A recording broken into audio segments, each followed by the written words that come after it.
Sport and welcome to Bro Sport Match Week 11 Roundup. We are discussing top teams' performances so far and what they need after international break. Always keep it here. Subscribe to my YouTube channel. Smash that like. Thank you so much. Now let's start with the number one, Liverpool, cruising at the moment.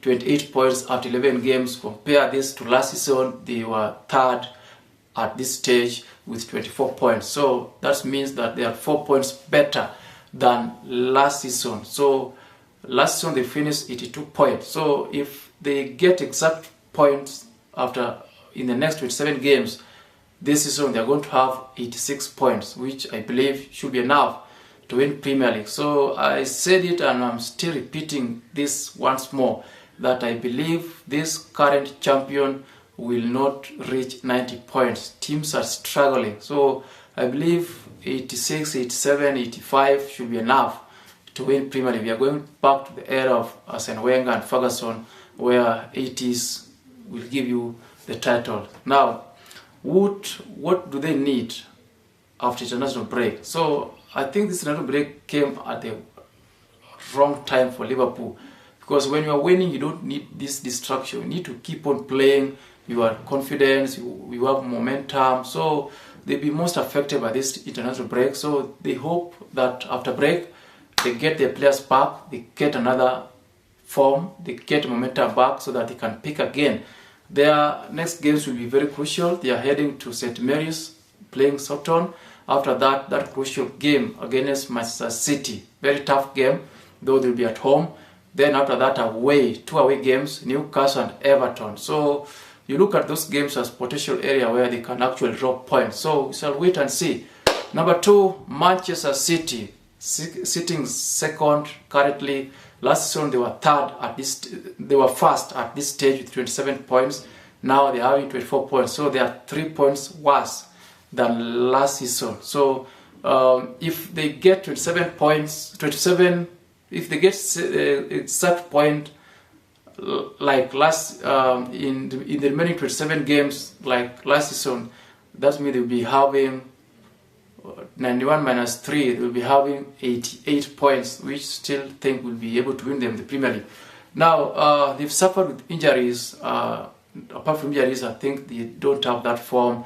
They are winless run in 4 games. So I think this international break came at the right time for them. They can actually go there to get another energy. The players who have been injured can recover early enough and they can pick it again. So their next games very tough. They're starting with Tottenham. Then they're heading to Anfield and many other tough games. So they need to pick, and I still believe that Manchester City will still be there. So I think after international break, we are going to see a different Manchester City.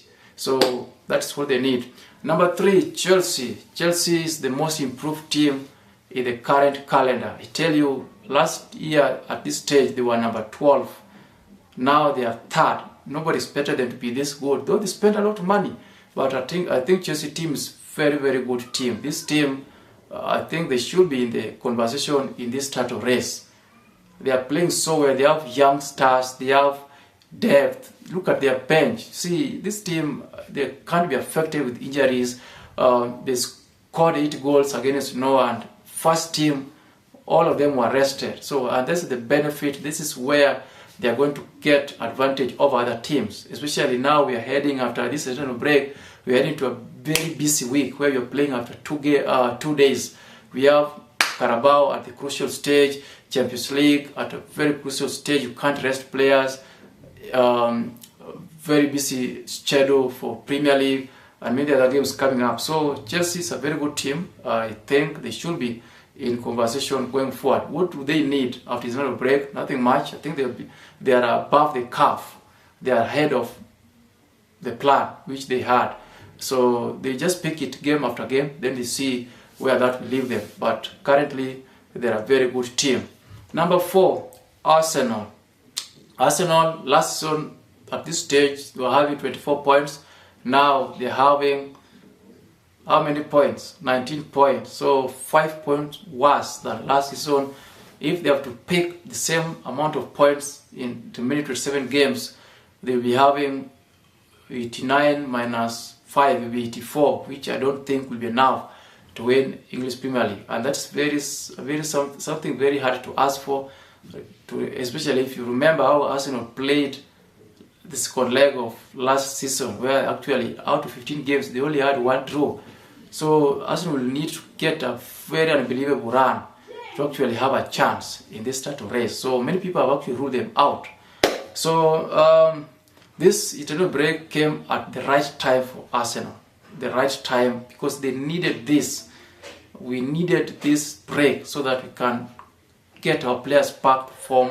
We can actually get energy back, get confidence back, so that we can start again. So the next fixtures are not that hard. Apart from that Manchester United home game, I think on paper the next 7-8 games should be winnable on paper. So Arsenal will be looking at those fixtures saying that this is the best opportunity. If you can go on a winning run of 7, 8, 10 games, that will be enough to bring them back to the mix. So hoping, also seeing the Liverpool fixtures against Newcastle away, against Manchester City. So they have a chance there. So what do they need after international break? They need these players to come back without injuries as well. They need these players to come back with hunger, and they need fans to back them up. The next team, Tottenham. Tottenham, I think they're 50-50. They win today, they lose tomorrow. I think for them, everything's just okay. So because they doesn't need much, even up to this point. I don't know whether they are above the curve. With Tottenham, you can't predict what you're going to get. So because they lose games, you expect them to win. They win games, you expect them to lose, and so forth, so on. So Tottenham, I think, is still going to fight for top 4 until the end of the season. Manchester United, though not currently in top 10, but worth mentioning. So I think they've had one of the worst start of the season up to the time Ten Hag was sacked. After Ten Hag, post Ten Hag, Manchester United has seemed to be another team in another level. They're playing with confidence, they're scoring goals, keeping clean sheet. Bruno has got his form back after Ten Hag. So this break came at the right time? I don't think so, because they actually wanted to continue playing, because I think after Ten Hag they picked so well, they are playing with confidence. So after the break, what do they need? So one, they need the players to come back without injuries. Second, they need to get the new coach coming. I know they'll be excited to get what the new coach gonna bring into this football club. So they'll be very excited. They want to see if there could be any difference, especially style of play, which I think was the main criticism for Ten Hag. So a lot of things to be expected after break, and this is the last break.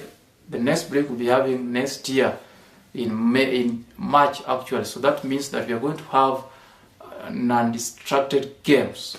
You know what I mean? So where we are going to crucial games. This is the time now where you are getting your number. This is the time. So that's why it's very crucial for teams to have their players back and fit and ready to go. So thank you so much for watching. So hope to see you